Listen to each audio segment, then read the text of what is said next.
উজানের ঢল ও টানা বৃষ্টিতে লালমনিরহাট, কুড়িগ্রাম ও নীলফামারীতে তিস্তা নদীর পানি বেড়েছে।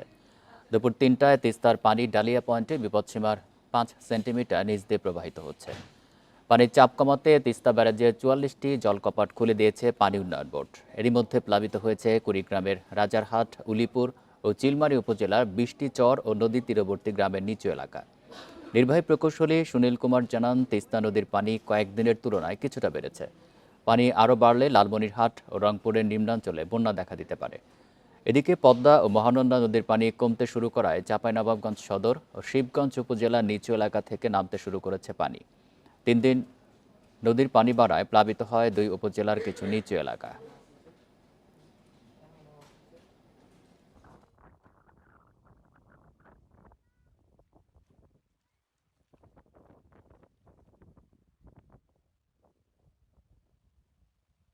আমাদের জমা জমিন সব বনে চলে গেছে ধানের খেতে। এলে হবে কি না হবে, এলে খুব অসহায় আছে। ঘরত পানি উঠছে, বাড়ির পানি উঠছে, গরু ছাগল নিয়ে আমরা কোথায় যাব, কোনো জায়গা নেই। আরও জানাতে লালমনিরহাট থেকে জানাবেন সহকর্মী মাজহারুল ইসলাম। মাজহারুল, তিস্তার পানি বাড়ার হার কেমন এখন, আর ইতিমধ্যেই তো বেশ কিছু এলাকা প্লাবিত হয়েছে, সেখানকার পরিস্থিতি জানাবেন। যে আপনি ঠিকই বলেছেন, সেটা হচ্ছে আমি যে বর্তমানে যেখানে দাঁড়িয়ে আছি এটা তিস্তা নদী। তিস্তা গত ৩ দিন ধরে যে ভারী বর্ষণ এবং উজানি যে পাহাড়ি ঢলের কারণে কিন্তু তিস্তা নদীর পানি বৃদ্ধি পেতে শুরু করেছে। গতকাল থেকে তিস্তা নদীর পানি বিপদসীমার ১৫ সেন্টিমিটার নিচ দিয়ে প্রবাহিত হলেও আজকে বেলা ১২টার পর থেকে বিপদসীমার ৫ সেন্টিমিটার নিচ দিয়ে প্রবাহিত হচ্ছে। আর এ কারণে কিন্তু তিস্তা ব্যারেজের যে ৫২টি গেট রয়েছে তার মধ্যে ৪৪টি গেট খুলে দিয়েছে তিস্তা ব্যারেজের কর্তৃপক্ষ। আর এ কারণে তিস্তা পাড়ের মানুষ আতঙ্কিত হয়ে পড়েছে। তারা কিন্তু তিস্তা পাড়ের মানুষ প্রতি বছরে এই সময়টা কিন্তু বন্যার কবলে পড়ে তারা ব্যাপক ক্ষয়ক্ষতির শিকার হন। তারা এবারও আতঙ্কে রয়েছেন যে কোনো মুহূর্তে ভয়াবহ যদি বন্যা দেখা দেয় তাহলে তারা কোথায় আশ্রয় নেবে। আর এখানে একটি কথা না বললে নয়, যে বর্তমানে আমি যেখানে দাঁড়িয়েছি তিস্তা নদী, এই তিস্তা নদীর চরে কিন্তু ব্যাপক সবজি চাষাবাদ করা হয়েছিল। এই সবজি কিন্তু সমস্ত পানিতে নষ্ট হয়ে গেছে। আর এতে কিন্তু তিস্তা পাড়ের মানুষ অর্থাৎ চরাঞ্চলের মানুষ আর্থিক সংকটে পড়তে পারে। এবং পানি উন্নয়ন বোর্ড যেটা বলতেছে যে আগামী ২ দিনের মধ্যে তিস্তা যদি পানি কমতে পারে এবং বন্যা পূর্বাভাস কেন্দ্র যেটা বলতেছে, এবং তিস্তা সহ লালমনিরহাট, কুড়িগ্রাম এবং রংপুর, নীলফামারী এবং এই সমস্ত চরাঞ্চলের মানুষ বন্যার কবলে পড়তে পারে। আর ইতিমধ্যে আমার সঙ্গে জেলা প্রশাসনের সঙ্গে কথা হয়েছে, তিনি জানিয়েছেন যে তিস্তা নদীর ভয়াবহ বন্যা ধারণ করা হলে তারা ইতিমধ্যে তিস্তা যে আমাদের লালমনিরহাটের হাতীবান্ধা, পাটগ্রাম, কালীগঞ্জ, আদিতমারি এবং সদর উপজেলার আমাদের যে সমস্ত জনপ্রতিনিধি রয়েছেন তাদেরকে সতর্ক অবস্থায় রেখেছেন। আর তারা ইতিমধ্যে পানি উন্নয়ন বোর্ড এবং তারা বিভিন্ন জনপ্রতিনিধির মাধ্যমে বিভিন্ন জিও ব্যাগ, অর্থাৎ যদি কোথাও বন্যায় ভয়াবহ ভাঙন দেখা দেয় সেখানে তারা বাস তারা মজুদ রেখেছে। পাশাপাশি যে জিও ব্যাগের কথা বললাম, তারা স্থানীয় যা জনপ্রতিনিধি রয়েছেন তাদেরকেও সতর্ক অবস্থা রয়েছে, যাতে করে লালমনিরহাটের মানুষের যাতে কোনো জানমালের ক্ষয়ক্ষতি হতে না পারে। যদি জেলা প্রশাসকের পক্ষ থেকে আরেকটি বিষয় নিশ্চিত করেছে যে তিস্তা পাড়ের মানুষ বা তিস্তা বা ধরলা নদী যদি ভয়াবহ বন্যা দেখা দেয় তাহলে কিন্তু তাদের পর্যাপ্ত ত্রাণ সামগ্রী বরাদ্দ রয়েছে। তারা সেই সমস্ত ত্রাণ সামগ্রী দিয়ে বন্যা মোকাবিলার তাদের সক্ষমতা রয়েছে। এই ছিল আমাদের সর্বশেষ। লালমনিরহাট থেকে জানাচ্ছেন সহকর্মী মাজহারুল ইসলাম। প্রায় ৫ বছর পর আবারও ভয়াবহ জলাবদ্ধতার কবলে যশোরের ভবদহ অঞ্চলের মানুষ। জেলার কেশবপুর, মনিরামপুর এবং অভয়নগর উপজেলার প্রায় ১৫০ গ্রামের লক্ষাধিক মানুষ পানিবন্দী হয়ে পড়েছেন। ভেসে গেছে সহস্রাধিক মাছের ঘের ও বিস্তীর্ণ ফসলি জমি। অর্ধশতাধিক স্কুল, কলেজ ও মাদ্রাসায় পানি ওঠায় বন্ধ হয়ে গেছে শিক্ষা কার্যক্রম। চলতি বর্ষা মৌসুমে কয়েক দফায় ভারী বৃষ্টি হওয়ায় এই জলাবদ্ধতা দেখা দেয়। চলতি সপ্তাহে যা ভয়াবহ রূপ নিয়েছে। এরই মধ্যে অনেকেই ঘরবাড়ি ছেড়ে আশ্রয় নিয়েছেন সড়কের দুধারে।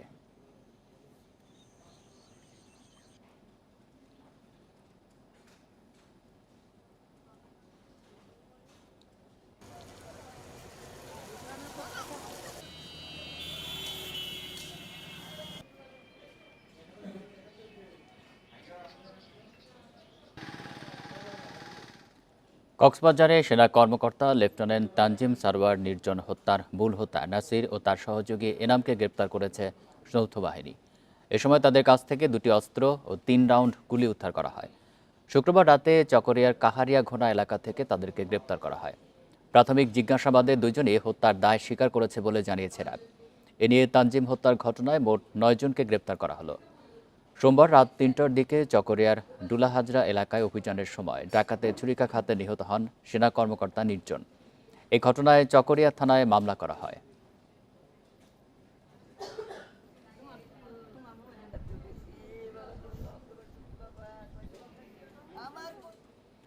বরিশাল শের-ই-বাংলা মেডিকেল কলেজ হাসপাতালে রোগীর মৃত্যুকে কেন্দ্র করে চিকিৎসককে লাঞ্ছিতের ঘটনায় দোষীদের গ্রেপ্তার সহ 4 দফা দাবিতে কর্মবিরতি করছেন ইন্টার্ন চিকিৎসকেরা। দুপুর থেকে তারা কর্মবিরতি শুরু করেন, তবে জরুরি সেবা চালু আছে। জানা যায়, শুক্রবার সন্ধ্যায় শিশু ওয়ার্ডে মোহাম্মদ জুনায়েদ নামে 8 বছরের এক শিশুর মৃত্যু হয়। বিষয়টিকে কেন্দ্র করে শিশুর স্বজনরা চিকিৎসক ও নার্সদের লাঞ্ছিত করেন। এই ঘটনায় হাসপাতালের ওয়ার্ড মাস্টার আবুল কালাম বাদী হয়ে মামলা করেন এবং ইন্টার্ন চিকিৎসকেরা সুরক্ষা আইন প্রণয়ন সহ 4 দফা দাবি আদায়ে কর্মবিরতিতে যান। হাসপাতাল কর্তৃপক্ষ জানিয়েছে, সংকট সমাধানে চেষ্টা চলছে। সকালবেলা টিকিটগুলো বিক্রি করে কিসের জন্য, আর এই ভর্তি কিসের জন্য লেগছে? আমরা ধর্মঘট করে ওই সময় বলতো আমরা অন্য জায়গায় চিকিৎসা নিতাম। আমরা আইনশৃঙ্খলা বাহিনীর সর্বোচ্চ লেভেল থেকে এখানে সহযোগিতা নিয়ে আমরা এখানে বসছি। আমরা আবার কালকে সকাল 10টায় বসবো, বসে আমরা ওদের যে দাবি দেওয়া সম্পূর্ণ পূরণ করে দেবো। আরও জানাতে বরিশাল থেকে আছেন সহকর্মী আলামিন। চিকিৎসকের কর্মবিরতিতে চিকিৎসা সেবায় কি ধরনের বিঘ্ন করছে জানাবেন, আর সমাধানের উদ্যোগ নেওয়া হয়েছে, কি ধরনের উদ্যোগ নেওয়া হয়েছে জানাবেন।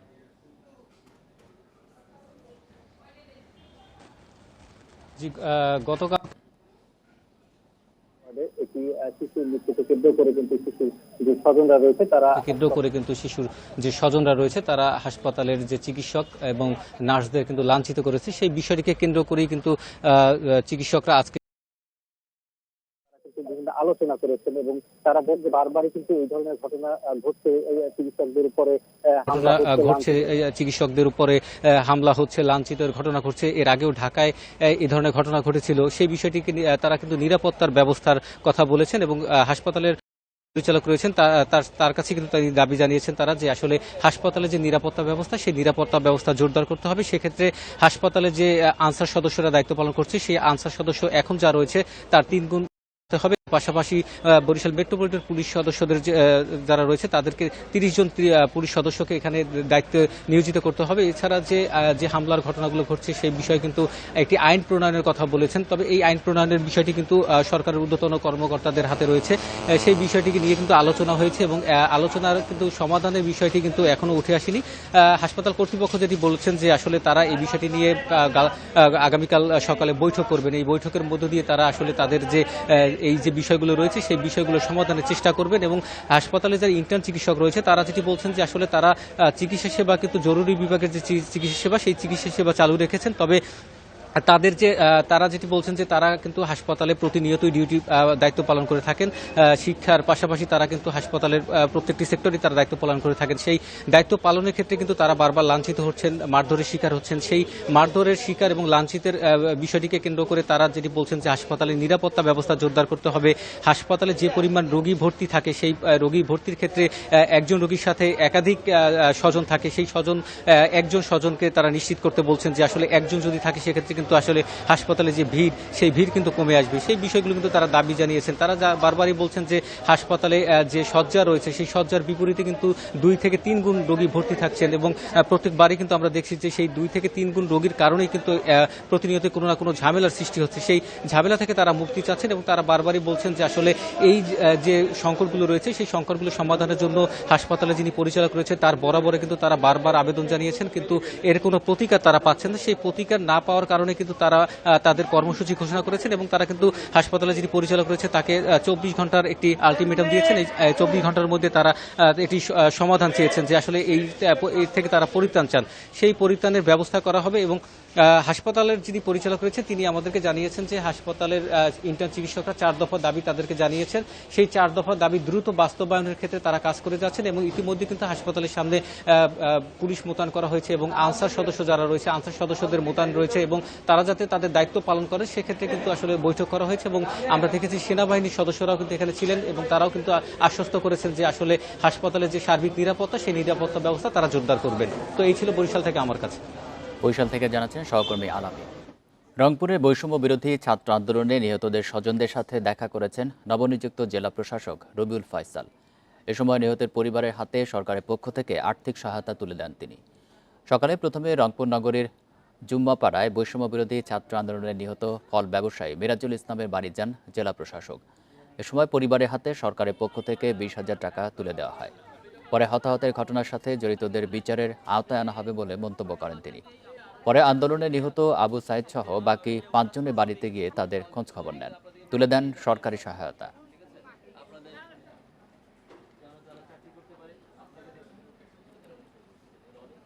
এই রক্তবিন্দু যে রক্ত তারা ঝরিয়েছেন এই রক্তবিন্দু আমরা কখনোই বৃথা হতে দিব না। আমরা চাই যে জেলা প্রশাসন সবসময় তাদের পাশে থাকবে এবং তাদের যে কোনো সমস্যার সমাধানের জন্য আমরা সবসময় সচেষ্ট। গত মাসের চেয়ে চলতি মাসে চট্টগ্রামে ডেঙ্গু রোগী বেড়েছে 3 গুণের বেশি। মহানগরীর কোতোয়ালি, বাকুলিয়া ও বায়েজিদ এলাকাকে সংক্রমণের হটস্পট হিসেবে চিহ্নিত করা হয়েছে। প্রতিরোধে এসব স্পট ঘিরে বিশেষ ব্যবস্থা নেওয়ার পরামর্শ বিশেষজ্ঞদের।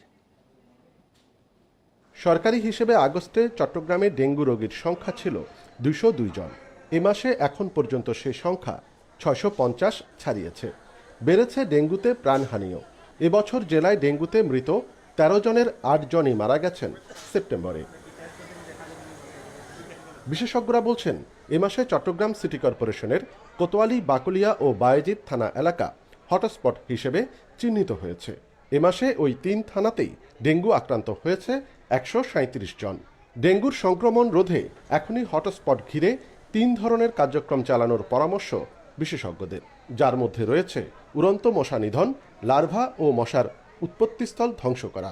হটস্পট ম্যানেজমেন্ট হলো যেই বাড়িতে ডেঙ্গু রোগী আছে বা যেই বাড়ি থেকে ডেঙ্গু রোগীটি হয়েছে সেইটাকে কেন্দ্র করে 200 মিটার পেরিফেরি ধরে সেইখানে ফগিং করে উড়ন্ত মশাগুলোকে মেরে দিতে হবে। নিশ্চিত করতে হবে যেন ওই বাড়ির আশপাশে কোনো উড়ন্ত মশা না থাকে।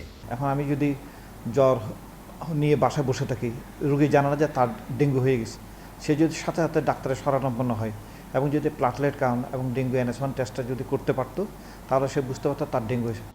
সিটি কর্পোরেশন বলছে ছাত্র জনতার আন্দোলনের সময় ক্ষতিগ্রস্ত হয়েছে বিভিন্ন অবকাঠামো। এরপরও মশক নিধন সহ সব সেবা দেওয়ার চেষ্টায় তারা। 5ই আগস্টে সময়ে আপনার অনেকগুলা কাউন্সিল অফিস ক্ষতিগ্রস্ত হয়েছে এবং এগুলো অলমোস্ট সবগুলাই কোনো না কোনোভাবে ক্ষতিগ্রস্ত হয়েছে, কিন্তু কয়েকটি হচ্ছে একদম শুধুতে দেওয়াল ছাড়া আর কিছু নাই। আমরা এগুলোই এখন আবার কনস্ট্রাকশনের কাজগুলো করছি। ডেঙ্গু প্রতিরোধে সবাইকে সচেতন হওয়ার আহ্বান বিশেষজ্ঞদের। অনুপম শীল, ইন্ডিপেন্ডেন্ট নিউজ, চট্টগ্রাম। ডেঙ্গু পরিস্থিতি নিয়ে জানাতে চট্টগ্রাম থেকে আছেন সহকর্মী আলমগীর সবুজ। আলমগীর, গত মাসের চেয়ে চলতি মাসে 3 গুণ রোগী বেড়ে গেছে ডেঙ্গুর। এটি বেড়ে যাওয়ার কারণ কি? হাসপাতালগুলোতে বর্তমানে কতজন রোগী ভর্তি আছে ডেঙ্গুর?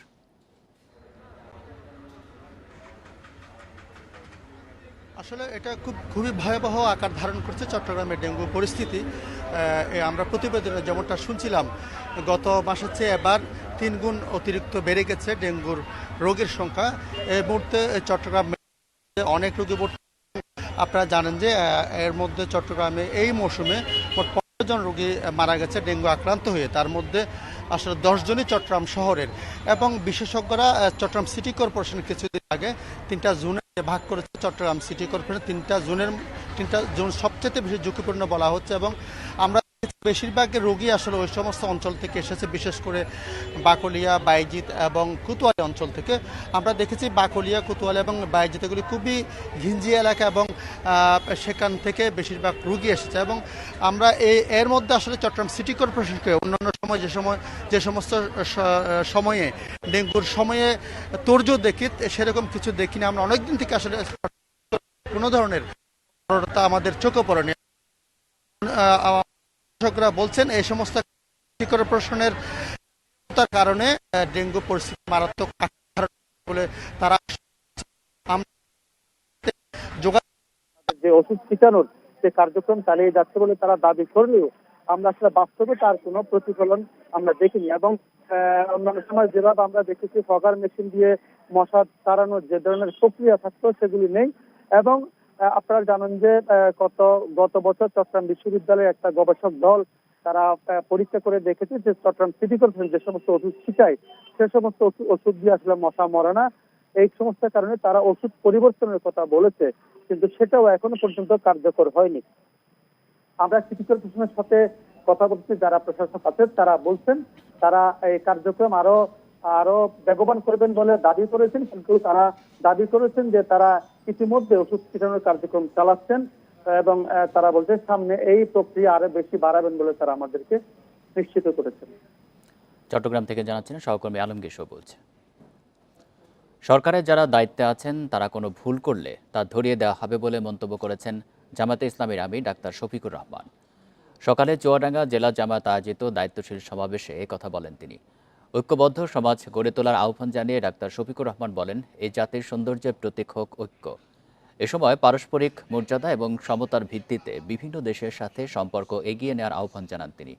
কোনো ধর্ম নয়, মানুষ এবং মানবতাই সবচেয়ে গুরুত্বপূর্ণ বলেও মন্তব্য করেন ডাক্তার শফিকুর রহমান। এখন যারা দায়িত্বে আছেন তারা এ দেশেরই মানুষ, আর আমরা দেশবাসী মিলে অক্ষমতের ভিত্তিতে তাদের উপরে এই দায়িত্ব দিয়েছি। সুতরাং তারা যদি ভালো কিছু করেন তাহলে দেশবাসী উপকৃত হবে। দিনাজপুরে চোর সন্দেহে একজনকে পিটিয়ে হত্যার ঘটনায় মামলা হয়েছে। শনিবার সকালে কোতোয়ালি থানায় 5 জনকে আসামি করে মামলা করেন নিহতের ভাই। শুক্রবার দুপুরে মাছ ধরা জাল চুরির অভিযোগে 5 থেকে 6 জনের একটি দল তহিদুল ইসলামকে রেললাইনের পাশে ডেকে নিয়ে যায়। সেখানে তাকে বেধড়ক পেটানো হয়। এতে ঘটনাস্থলেই মারা যান তহিদুল। পরে মরদেহটি তার বাড়িতে রেখে পালিয়ে যায় যুবকেরা। খবর পেয়ে পুলিশ মরদেহ উদ্ধার করে। তহিদুলের শরীরে বেশ কিছু আঘাতের চিহ্ন পেয়েছে আইনশৃঙ্খলা বাহিনী। জড়িতদের ধরতে অভিযান চলছে।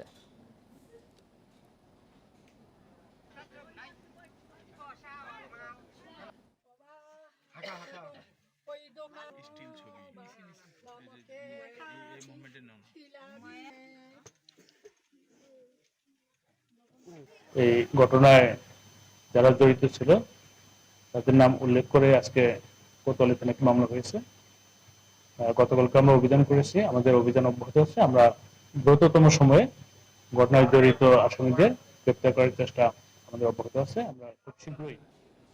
দুর্গাপূজাকে সামনে রেখে সীমান্তে অনুপ্রবেশ রোধে কঠোর অবস্থানে থাকবে বিজিবি। পাশাপাশি সীমান্ত এলাকায় অতিরিক্ত জনবল মোতায়েন করা হয়েছে। দুপুরে চাঁপাইনবাবগঞ্জ সীমান্ত এলাকার পূজা মণ্ডপ পরিদর্শন শেষে এসব কথা বলেন 59 ব্যাটালিয়নের অধিনায়ক লেফটেন্যান্ট কর্নেল গোলাম কিবরিয়া। বলেন, দুর্গোৎসব উপলক্ষে এরই মধ্যে সীমান্তে টহল বাড়ানো হয়েছে। অন্যান্য সময়ের চেয়েও জনবলও বাড়ানো হয়েছে সীমান্ত চৌকিগুলোতে। সীমান্ত পাহারার পাশাপাশি বিজিবি সদস্যরা পূজা মণ্ডপের নিরাপত্তাও নিশ্চিত করবে। এছাড়া মণ্ডপে সিসিটিভি ক্যামেরা স্থাপন বাধ্যতামূলক করা হয়েছে।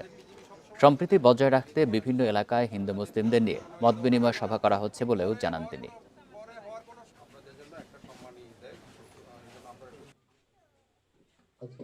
অন্যান্য সময় আমরা যেই ধরনের টহল কার্যক্রম করি, আমরা এই পূজা উপলক্ষে আমরা টহল কার্যক্রম বৃদ্ধি করেছি, আমরা জনবল বৃদ্ধি করেছি। সীমান্তে যেরকম আমাদের টহল থাকবে, পাশাপাশি আমাদের পূজা মণ্ডপগুলির জন্য আমাদের বিশেষ টহল সবসময় আমরা পরিচালনা করব। গোপালগঞ্জে সাবেক প্রধানমন্ত্রী ও আওয়ামী লীগ সভানেত্রী শেখ হাসিনার ৭৮তম জন্মদিন উপলক্ষে ছাত্রলীগের শোভাযাত্রায় বাধা দিয়েছে পুলিশ। দুপুরে সরকারি বঙ্গবন্ধু কলেজ ক্যাম্পাসে এই ঘটনা ঘটে। গোপালগঞ্জ সদর থানার ওসি মোহাম্মদ সাজেদুর রহমান জানান, শেখ হাসিনার জন্মদিন উপলক্ষে শোভাযাত্রা বের করে সরকারি বঙ্গবন্ধু কলেজ শাখা ছাত্রলীগ। শোভাযাত্রাটি ক্যাম্পাস ঘুরে সড়কে বের হতে চাইলে পুলিশ বাধা দেয়। সড়কে বিশৃঙ্খলা সৃষ্টি ও যানবাহন ভাঙচুর করতে পারে এমন আশঙ্কা থেকে শোভাযাত্রায় বাধা দেওয়া হয়েছে বলে জানিয়েছে পুলিশ। এর আগে কলেজ ক্যাম্পাসে কেক কাটেন ছাত্রলীগ নেতাকর্মীরা।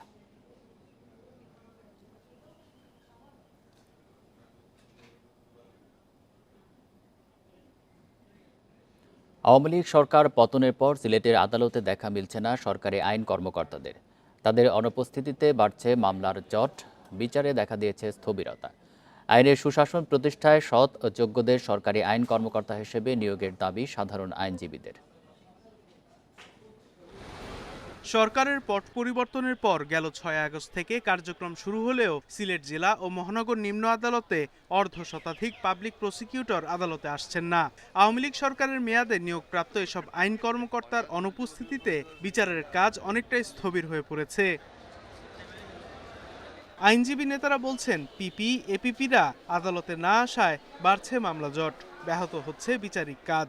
তারা অনেকেই আমাদের পরিবর্তনের পর থেকে আমাদের আদালত অঙ্গনে অনুপস্থিত আছেন, যার কারণে আমরা দেখতে পাচ্ছি যে মামলাগুলো যেগুলোর বিচারিক কার্যক্রম নিয়মিত চলছিল, সাক্ষী চলছিল, বিচারের পর্যায়ে ছিল, সেগুলো মারাত্মকভাবে বিঘ্নিত হচ্ছে। অনেক আইনজীবীর অভিযোগ, বিগত দিনে সরকারের আজ্ঞাবহরদেরই পিপি এপিপি হিসেবে নিয়োগ দেওয়া হয়েছিল। সরকার পরিবর্তনের সাথে সাথেই তারা উধাও হয়ে গেছে। আজকে অফিসগুলা খালি পড়ে আছে, তাদের অফিসগুলাতে তারা আসছে না, তাদের কর্মকাণ্ড তারা পরিচালিত করছেন না, যে কারণে আজকে বিচারপ্রার্থী জনগণ তাদের বিচারপ্রার্থী ব্যাহত হচ্ছে। তদবিরে নয়, যোগ্যতা ও মেধার ভিত্তিতে সরকারি কৌশলী নিয়োগের দাবি সাধারণ আইনজীবীদের। এখানে অবশ্যই মেধার বিষয়টা যাচাই করা এবং অভিজ্ঞতার বিষয়টা যাচাই করা জরুরি এবং সততার বিষয়টা যাচাই করা জরুরি। এই তিনটা বিষয় সমন্বয়ে ঘটিয়ে মূলত একজন পাবলিক প্রসিকিউটর বা গভর্নমেন্ট প্লিডার নিয়োগ দেওয়াটা অবশ্যই জরুরি। আদালতের বিচার কাজে গতি ফেরাতে দ্রুত সরকারি আইন কর্মকর্তা নিয়োগ দেওয়া হবে, এমনটাই প্রত্যাশা বিচার প্রার্থী ও আইনজীবীদের। Independent news. সাভারের আশুলিয়া টঙ্গাবাড়ি এলাকায় কারখানা খুলে দেওয়া সহ বিভিন্ন দাবিতে বিক্ষোভ করেন মণ্ডল নিটওয়ার কারখানার শ্রমিকেরা। এ সময় টঙ্গী আশুলিয়া ইপিজেড সড়ক অবরোধ করলে যানজটের সৃষ্টি হয়। পরে পুলিশ ও সেনাবাহিনী ঘটনাস্থলে পৌঁছে পরিস্থিতি নিয়ন্ত্রণে আনে। এদিকে সকালে আশুলিয়ায় পোশাক কারখানায় শান্তিপূর্ণভাবে কাজে যোগ দিয়েছেন শ্রমিকেরা। তবে নিরাপত্তার শঙ্কায় বন্ধ রয়েছে 16টি কারখানা। যে কোনো অপ্রীতিকর পরিস্থিতি এড়াতে শিল্পাঞ্চলে মোতায়েন রয়েছে আইনশৃঙ্খলা বাহিনী।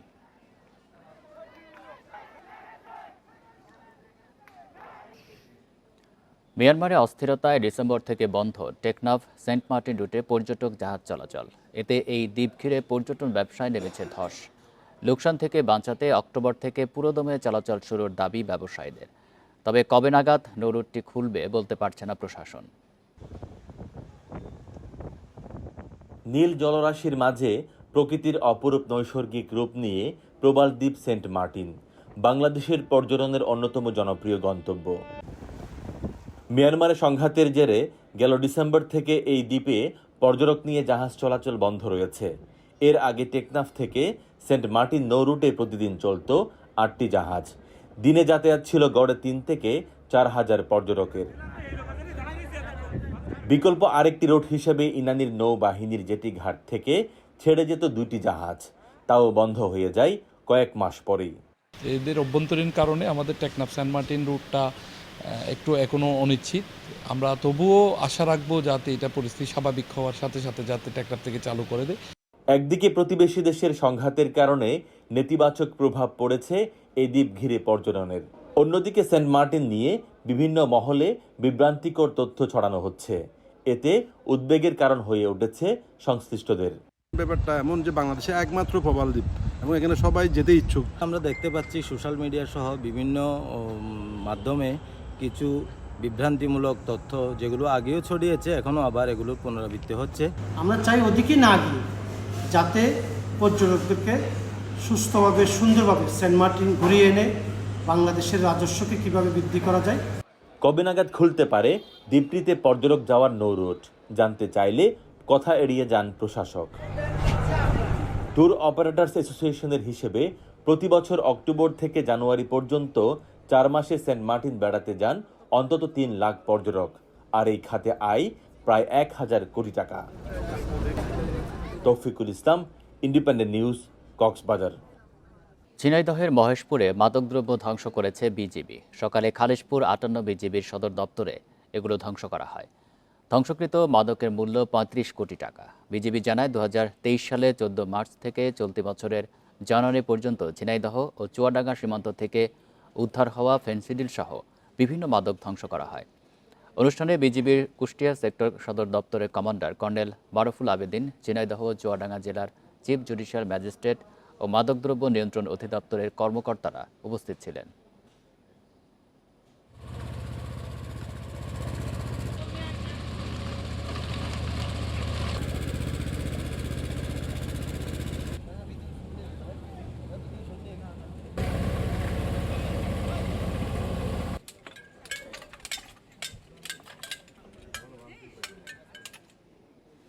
গোপালগঞ্জে তুচ্ছ ঘটনায় দুই পক্ষের সংঘর্ষে নারীসহ অন্তত 10 জন আহত হয়েছে। সকালে সদর উপজেলার হরিদাসপুর ইউনিয়নের খাগাইল গ্রামে এই সংঘর্ষের ঘটনা ঘটে। প্রত্যক্ষদর্শীরা জানায়, খাগাইল গ্রামের দুলাল মোল্লা রাস্তার উপরে ছাগল বেঁধে রাখে। ওই রাস্তা দিয়ে যাওয়ার সময় ছাগল বেঁধে রাখা দড়িতে লেগে পড়ে যান একই গ্রামে জহুরুল মোল্লা। বিষয়টি নিয়ে দুলাল ও জহুরুলের মধ্যে কথা কাটাকাটি হয়। এক পর্যায়ে জহুরুলকে মারধর করে দুলালের লোকজন। পরে এই নিয়ে সংঘর্ষে জড়ায় দুই পক্ষ। এতে আহত হন 10 জন। এদের মধ্যে গুরুতর আহত 5 জনকে সদর হাসপাতালে ভর্তি করা হয়েছে। অভিযোগ পেলে ব্যবস্থা নেওয়ার কথা জানিয়েছে পুলিশ।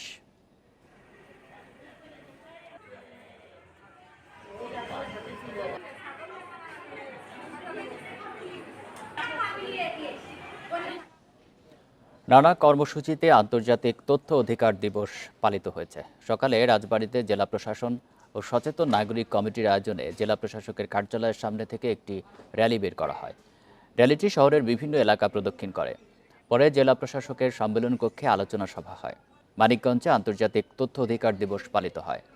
আলোচনা সভায় বক্তারা বলেন, তথ্য অধিকার আইনের দ্বারা কাজের স্বচ্ছতা ও জবাবদিহিতা নিশ্চিত করতে হবে।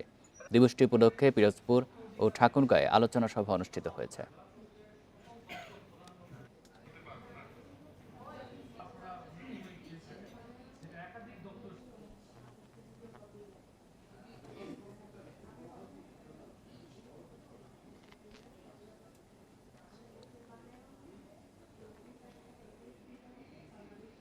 প্রায় দেড় যুগেও সংস্কার হয়নি বরগুনার 6 উপজেলার 357 কিলোমিটার সড়ক। বিভিন্ন স্থানে খানাখন্দ দেখা দেয়। চলাচলে অনুপযোগী এসব সড়কে চলতে গিয়ে বিকল হচ্ছে যানবাহন। এলজিডির দাবি, পর্যাপ্ত বরাদ্দ না থাকায় সড়ক সংস্কার করা যাচ্ছে না।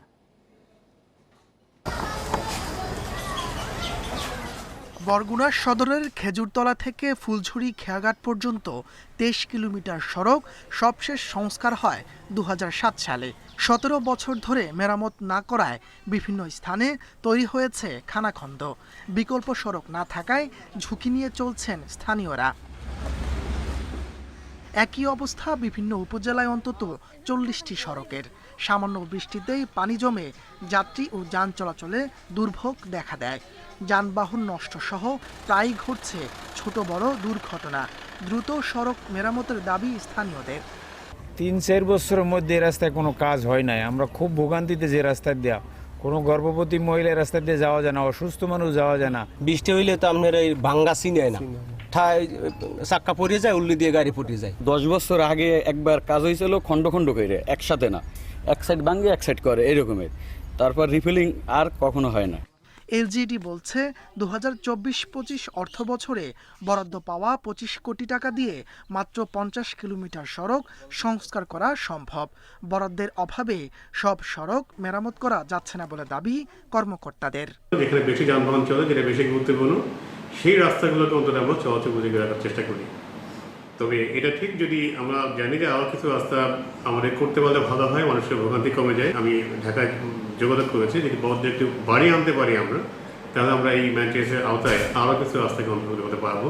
জেলায় পাকা সড়ক 1430 কিলোমিটার। Independent news.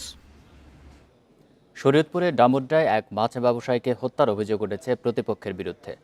শুক্রবার দুপুরে উপজেলার ইসলামপুর ইউনিয়নের ভাঙ্গা ব্রিজ এলাকায় এই হামলার ঘটনা ঘটে। পুলিশ ও স্থানীয়রা জানায়, দীর্ঘদিন ধরে ইসলামপুর ইউনিয়ন পরিষদের সাবেক চেয়ারম্যান দিন মোহাম্মদ দুলালের সঙ্গে একই এলাকার রাসেল সর্দারের সঙ্গে আধিপত্য বিস্তার নিয়ে দ্বন্দ্ব চলছিল। এর জেরে শুক্রবার দুপক্ষের সংঘর্ষ হয়। এ সময় ধারালো অস্ত্র দিয়ে রাসেলের ওপর হামলা চালায় দিন মোহাম্মদ দুলালের সমর্থকেরা। তাকে শরীয়তপুর সদর হাসপাতালে নিয়ে গেলে চিকিৎসক ঢাকা পঙ্গু হাসপাতালে পাঠায়। রাতেই চিকিৎসাধীন অবস্থায় মারা যান তিনি। এই ঘটনায় এলাকায় অতিরিক্ত পুলিশ মোতায়েন করা হয়েছে।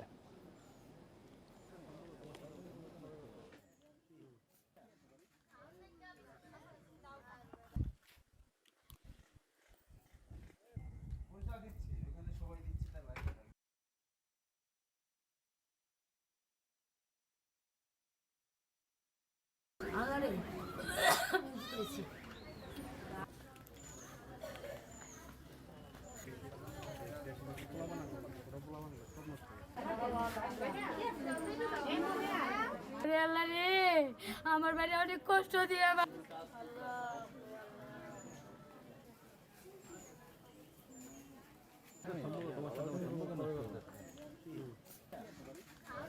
আমার ভাই চুল কাটতে আমার বাইরে যখন কাটতে বইছে ওদিকে ফিরা পিছে কোন ওই সাইফিলে লোক টোক নিয়ে কিছুক্ষণ আগে কোপ দিছে। 2টা অটো ভরে দাও, তারপর চাপাতি নিয়ে চারটা ঘুরেই প্রথমেই আলু বাসায় কোপ দিছে। তারপর এই ছিল সমগ্র বাংলাদেশে ইন্ডিপেন্ডেন্ট টেলিভিশনের সব খবরের আরও বিস্তারিত জানতে চোখ রাখুন ফেসবুক, এক্স এবং ইউটিউব। ধন্যবাদ সবাইকে।